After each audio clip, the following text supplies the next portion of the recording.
Projects కానీ ఇవన్నీ ఆ రోజు చేశాం. తర్వాత 2014 బైఫర్కేషన్ సమయంలో కాంగ్రెస్ పార్టీ పోలవరాన్ని నేషనల్ ప్రాజెక్టుగా పెట్టడం. అప్పుడు నేను కూడా ఆలోచించిన తర్వాత ఆ రోజు కూడా మీరు చూస్తే మేజర్ డెసిషన్ తీసుకొచ్చాం. 7 మండలాలు తెలంగాణలో ఉండే మండలాల్ని నేను ఎన్నికైన వెంటనే ప్రధానమంత్రి గారికి చెప్పి ఈ 7 మండలాలు మాకు ఇస్తే తప్ప నేను ప్రమాణ స్వీకారం చేయను, ఇది ఇవ్వకపోతే 2 రాష్ట్రాలు ఉంటాయి, మళ్ళీ పర్మిషన్ అంటే పర్మిషన్ రాదు, సబ్మర్జెన్స్ వస్తుంది, దీంతో ప్రాజెక్టు పూర్తిగా నిర్వీర్యం అయిపోతుంది, పేపర్ మీద ఉంటుందని చెప్పి గట్టిగా చెప్పి చరిత్రలో మొట్టమొదటిసారిగా మీరు చూస్తే 7 మండలాలకు ఇవ్వడానికి ఒక ఆర్డినెన్స్ తీసుకొచ్చి ప్రెసిడెంట్ ఆఫ్ ఇండియా సంతకం పెట్టిన తర్వాత పార్లమెంటు సమావేశాలు పెట్టారు ఎంపీలు ఇంట్రడ్యూస్ చేయడానికి. అది తెలుగుదేశం పార్టీ చరిత్రలో ఒకసారి చూస్తే ఆంధ్రప్రదేశ్ చరిత్రలో వివిధ సందర్భాల్లో ఇవన్నీ చేయడం. ఎప్పుడు కూడా ఎన్టీ రామారావు గారు ఈ వాటర్ విషయంలో అన్ని విషయాల్లో కానీ చాలా ముందు చూపుతూ ఆలోచించారు.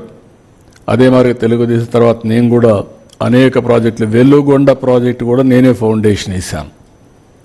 అలాంటిది ఈరోజు మళ్ళీ నేను వచ్చిన తర్వాత దాన్ని పూర్తి చేసే పరిస్థితికి వస్తున్నాం.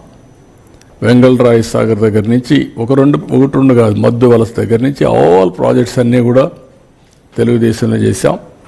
ఉత్తరాంధ్ర ప్రాజెక్ట్స్ అన్నీ తోటపల్లి నేనే ప్రారంభించాను, మొన్న వస్తే నేనే పూర్తి చేశాను. ఈ విధంగా మొత్తం ప్రాజెక్ట్స్ చేశాం. ఇప్పుడు నా ఆలోచన ఒకసారి మీరు చూస్తే ఒక ఐడియా వస్తుంది.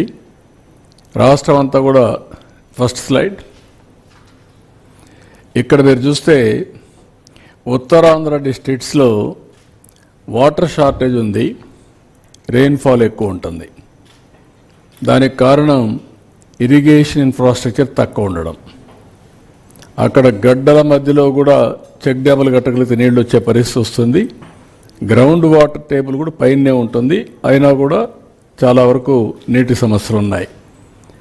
రాయలసీమ డిస్ట్రిక్ట్స్ కానీ ప్రకాశం, నెల్లూరు డిస్ట్రిక్ట్స్ ఇవన్నీ కూడా ఫ్రీక్వెంట్గా డ్రౌట్స్ రావడం, దీనివల్ల అగ్రికల్చర్ పూర్తిగా దెబ్బతింటా ఉంది. రాయలసీమ మనం చూస్తే రతనాలసీమగా చేసే అవకాశాలు ఉన్నాయి నీళ్లు ఇవ్వగలిగితే. ఇటీవల ఒకప్పుడు అనంతపురం జిల్లా లోయెస్ట్ పర్ క్యాపిటా ఇన్కమ్ ఇటీవల కాలం 4-5కు వచ్చేసింది. ఈ హార్టికల్చర్ ఇవన్నీ వచ్చిన తర్వాత బాగా పికప్ అవుతుంది.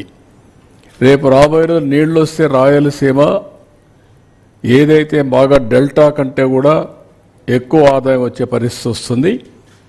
ఇది రాయలసీమలో మీరు చూసిన తర్వాత అనంతపూర్ జిల్లా నేనే ఒకప్పుడు రాయదుర్గ ప్రాంతాన్ని ఎడారిగా మారిపోతుందంటే ఎడారిగా మారిపోయే పరిస్థితిలో మారకుండా చేయడానికి నిధులిచ్చి అక్కడ ప్రయత్నాలు చేశాం. అలాంటిది ఇప్పుడు చాలా వరకు ఆ జిల్లా బాగుపడే పరిస్థితి వచ్చింది.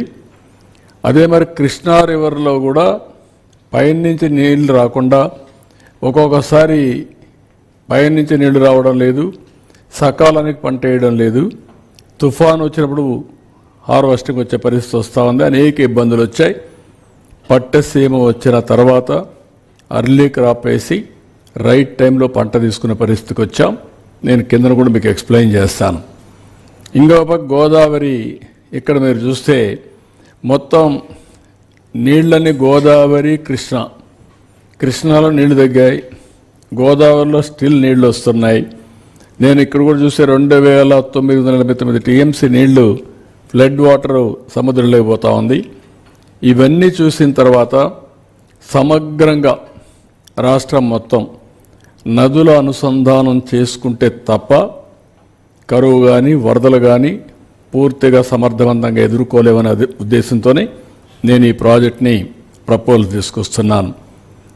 ఇక్కడ దీంట్లో కనీసం ఒక 300 టీఎంసీ నీళ్లు గోదావరి నుంచి కృష్ణా తీసుకురావడం, ఇక్కడ Krishna delta, eastern delta, western delta రెండుకి నీళ్ళు ఇచ్చిన తర్వాత కనీసం 2 టీఎంసీ నీళ్ళని ఇక్కడి నుంచి నేరుగా బనకచెర్ల వరకు తీసేపేడుగా 3 ఫేసెస్ ఉన్నాయి. నేను ఎక్స్ప్లెయిన్ చేస్తాను. నెక్స్ట్ ఇక్కడ మీరు చూస్తే మొత్తం 50 సంవత్సరాల డేటా. కొంచెం జూమ్ చేయండి, పైన ఇంకొంచెం తగ్గించు. ఇప్పుడు మీరు చూసినప్పుడు 1970లోనే 3,971 టీఎంసీ నీళ్లు సముద్రంలోకి పోయినాయి.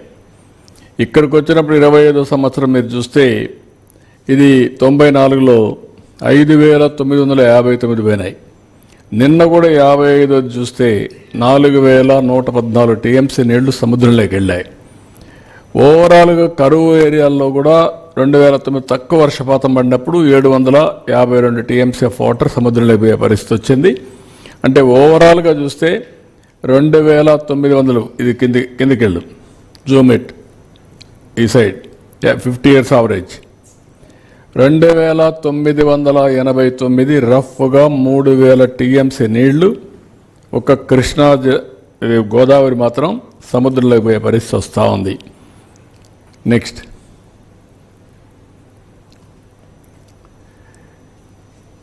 ఇది ఈ సంవత్సరం 4,114 టీఎంసీ నీళ్లు నేను ఇప్పుడే మీకు చూపించాను. ఈసారి రిజర్వాయర్లో వాటర్ మేనేజ్మెంట్ చాలా వర్షాలు పడ్డాయి. వరుణ దేవుడు